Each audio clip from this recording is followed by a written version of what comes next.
Good morning, everyone. I thought I'd just set the scene for today's proceedings by giving a thumbnail sketch of the review. I mean, given it's 250 pages and at least a couple of dozen recommendations, I'm not going to go through it in gory detail, you'll be pleased to know. But just to remind you of the key themes. The Chancellor and Matt Hancock asked me really to look at three issues. The first was the UK's current and future economic statistics needs, and the thing that was the driver here was particularly the concern that the UK productivity and GDP numbers might not be fully reflecting all the developments in the digital economy. So they had a particular interest in that dimension, although it wasn't meant to be exclusively about that. The second leg was supposed to be relating to the Office for National Statistics capability in delivering those statistics. And again, here there was a connection to whether the burgeoning amount of data being produced in both public and private sectors was being appropriately utilised. And then a third leg that got tacked on was where the governance arrangements were appropriate for supporting that. So a fairly short exam paper. I was given 6 months to do it. Do not write on both sides of the paper at once. Inevitably, with such a wide-ranging remit, a lot of things I only touched on very lightly in the review. It wasn't supposed to be comprehensive, but to try and pick up some key themes. Now, in terms of the first of those, the challenges in measuring the economy, and this connects with some of the particular sessions today. The report, first of all, discussed some of the well-known shortcomings of UK economic statistics, in particular the relative under-measurement of services compared to manufacturing, which still comprises getting on for half of the standard industrial classification. Services are relatively poorly measured in terms of the detail. Secondly, and this does connect with a particular issue that we'll be talking about today, the inadequate regional statistics estate. This was something Chris Alsop talked about in his review more than a decade ago, the need to improve our regional statistics. Yet we haven't really got very far down that road. And of course, regional statistics have become relatively more important in the public debate with the devolution to the nations, regions and cities of the UK. And now I should say parenthetically, and without wishing to prejudge the discussion later on, I think to make adequate progress on this particular issue, it really is essential to get better access to the administrative data that's held within the public sector.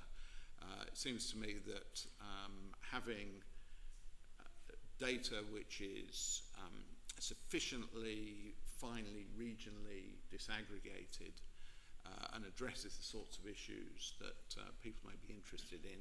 If you're going to collect that information purely through surveys, it's going to be prohibitively expensive. So somehow or other, using the administrative data that's available seems to me essential in that space. But we'll pick that up more later on. The incompleteness of the flow of funds was something else relevant to the Bank of England.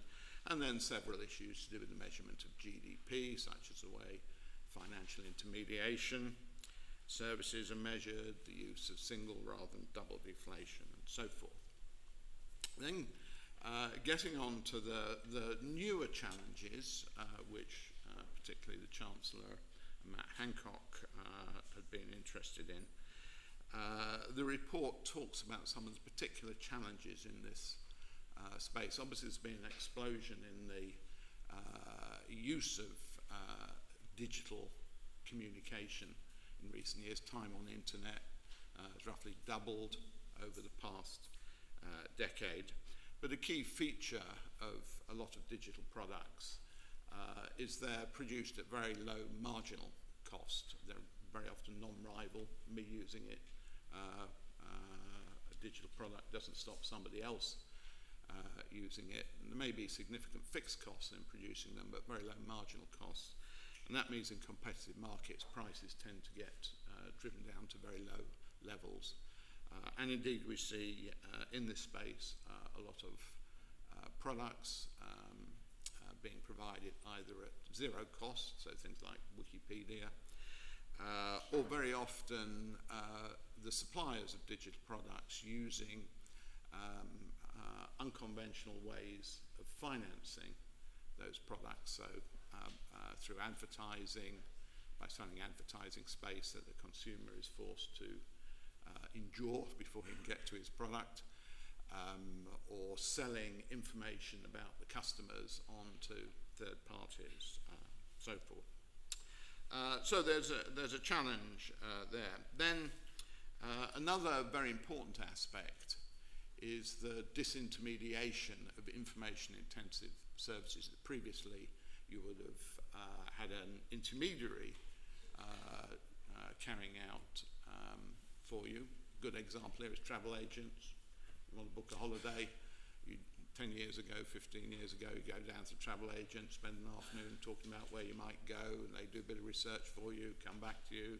Eventually they go through all the business of booking it for you.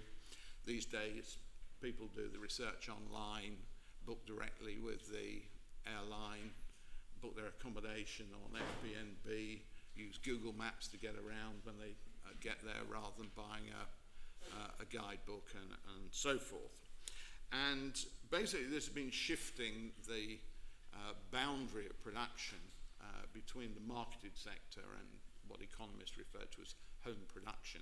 Now there's always been an issue there. There was a lot of activity that took place in the home production sector in the early post-war period. Housewives would be working all day at home doing the washing, cooking, all that sort of stuff, but we chose to exclude it from GDP. What I'm saying here, it doesn't necessarily mean to say you need to put these things into GDP, but you need to be aware about their implications for the official statistics. A third element of the digital economy is it's made it easier for people to utilize their assets and skills more fully, which has effectively, again, taken households into being part-time producers. So if you think of Airbnb, you rent your house out for a couple of weeks while you're away on holiday. Essentially, you're acting as a part-time hotelier. Uber drivers who use their car to act as a taxi company for small periods of the week. Again, so this is something that's blurring the dividing line between home production and market activity. Similarly, in the skills sector, people doing lots of short jobs, what's referred to as the gig economy, which I always thought was something to do with gigabytes, but actually turns out to be gigs that rock musicians have, lots of small jobs. And then finally, increasingly for businesses, intangible capital is more important than physical capital, so knowledge capital.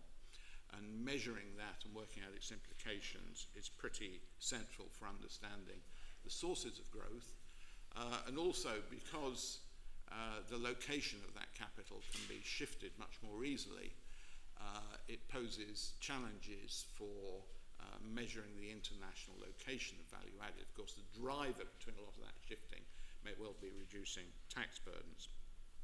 So these are some of the measurement challenges that we have. In the report, I suggested that basically the National Statistical Institute of the future needs to be much more focused on meeting a variety of user needs, not just turning the handle to produce a set of statistics according to predefined protocols, to be much more at the forefront of exposing the limitations of existing statistics. After all, the Statistical Institute ought to be the people who are best placed to understand what the statistics don't pick up, and to be ambitious in leading the agenda for dealing with those issues. Thirdly, I think a statistical institute needs to be very good at interrogating its own data and understanding what's going on, what's driving things. And this helps users understand the puzzles in the data.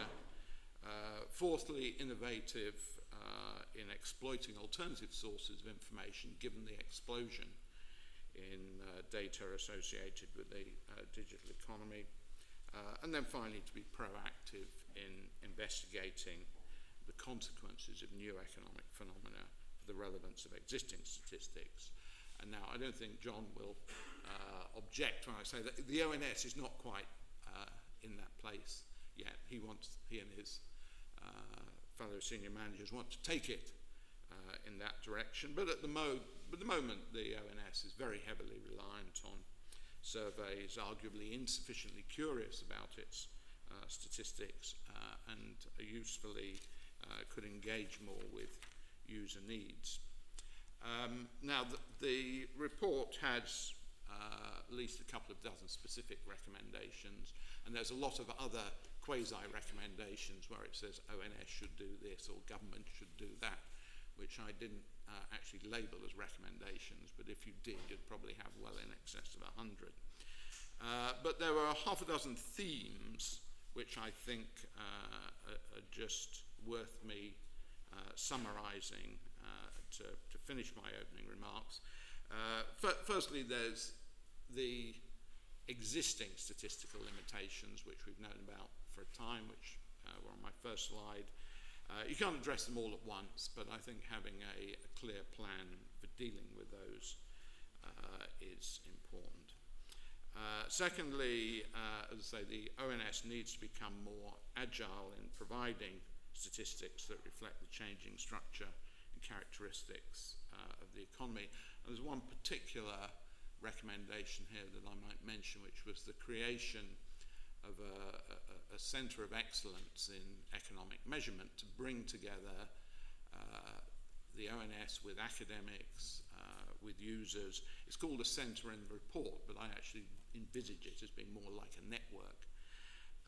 But to advance our thinking about economic statistics, I think there is a bit of a problem with economists that they've rather abandoned thinking about economic statistics and just assume that the statisticians will produce what they need and treat them as gospel. That wasn't how it used to be, and I hope economists will re-engage with the serious issues of measurement. There are one or two exceptions, some of whom are in the audience, but it's not true of most of my fellow economists, I have to say. Thirdly, I think the ONS needs, as I say, to become more responsive to user needs, being more curious about its data, more open in talking about the limitations to help users understand why the statistics may or may not reflect what they're interested in. Different users need different statistics. I think a one-size-fits-all picture is not appropriate for the world we live in. And then finally, being more innovative in production and presentation. Fourthly, and this I think really is key, is making better use of existing and new data sources and techniques. And in particular, we really do have to unlock the potential of administrative data held within the public sector, but insufficiently utilised at present. This is something that people have been talking about for 25 years, ever since the Pickford report, and it doesn't happen. Why doesn't it happen? Because the legislative framework is not fit for purpose. It's very cumbersome and makes it very difficult for ONS to get access, and it makes it very easy for the data owner to say, no, you can't have it. I think it's essential that ONS be given a general right of access to such data for the purposes of collecting statistics, unless there is an overwhelming reason why that shouldn't be the case. There may be issues, say, of national security, where it's entirely appropriate. But aside from those issues, there should be a presumption of right of access. There is some consultative legislation which Cabinet Office put out the same week I finalised my report. It goes some way in the right direction, particularly for non-Crown departments. Unfortunately for Crown departments, it's not where I would want it to be, that it still leaves it with the data owner to decide whether to provide it. And I hope the final legislation will essentially give a presumptive right of access. Assuming the ONS gets that, it's going to need better IT systems, better data handling capability within the organisation, and there was also the recommendation to build up a sort of data hub of expertise in Newport to facilitate that. Fifthly, the ONS needs to become better at understanding and interrogating its own data, and a key element here is raising the internal capabilities of the ONS, and particularly the economic expertise within the organisation. Now, I'm pleased to say that when I started my review, there were only 40 economists there. By the time I finished, they're in excess of 60, so they're definitely heading in the right direction. But they do need more capability within the organisation that can basically sense check statistics and ask, do they make sense, so improve the quality control as a result. And also the systems need to facilitate both internal and external interrogation of the microdata. Finally, on governance, I made a couple of particular suggestions which are designed to improve the focus on quality. One was a high-level stakeholder group of both private and public sector users to communicate with the board of UCSA, and secondly to beef up the regulatory function within UCSA to move to focus more broadly on quality issues and whether statistics met the needs of users adequately. At the moment, they've been rather heavily focused on issues of independence of production, which of course is important, but I think there is a role for a more active engagement with quality issues by that body. So I will finish there and pass over to John. Okay, well, thank you, Charlie. I mean, thank you for that thumbnail sketch, but more profoundly, thank you for the review. It's a brilliant review. It gives us a huge framework of follow-up to take forward, and we have embodied it in its entirety in our business plan that we published last month. But we all in this room owe you a great debt for the thoughtfulness and energy you've put into bringing this review to fruition. But thanks also to the RSS, the RES and the IFS. I don't think, Ronan, there was ever a danger of this particular report gathering dust on a shelf anywhere, but the active engagement of you three bodies, I think, is especially important to us. It helps us kind of nurture the programme as it goes forward, but also enrol the many, many thousands of people that are in your organisations and connected with your organisations. So thank you too for that.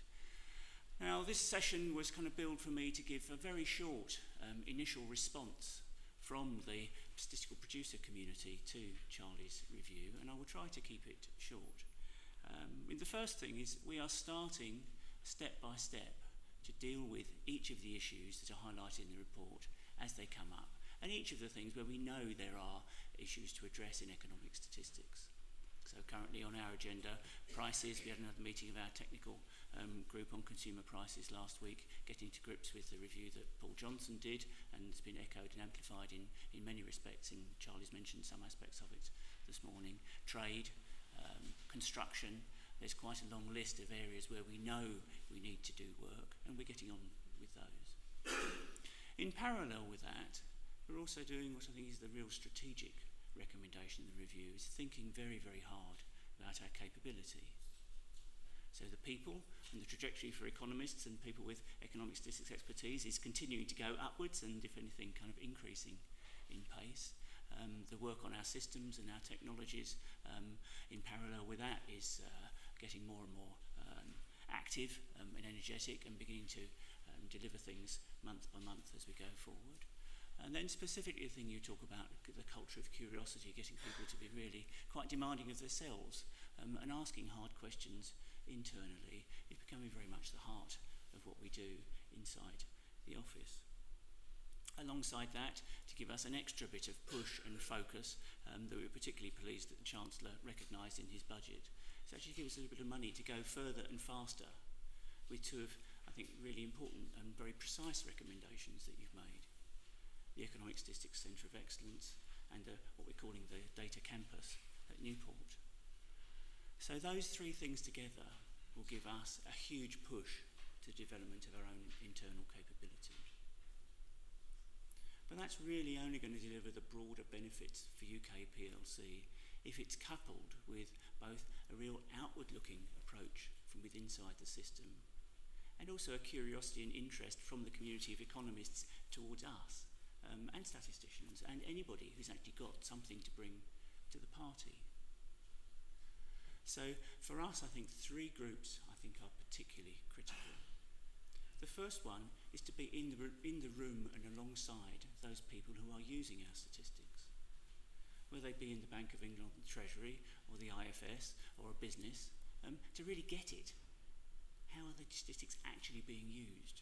Then we can drive what we want much more effectively, and we can enrol you in the process of co-creation. The academic community more generally, very well represented in this room today. There are many areas not just of research but also practice and technique and method where we can benefit from you, and we can also offer you the most incredible number of interesting projects. And then finally, which I think is gathering pace since the review's been published, and Charlie and I were talking about this just as coming into the room, everybody around the world is looking at this review and thinking globally about this problem of what is the modern economy and how do we measure it is a global question. And certainly we can benefit from picking up a good idea that someone in the US or France or Germany or wherever else has had and then bringing it back home very, very quickly.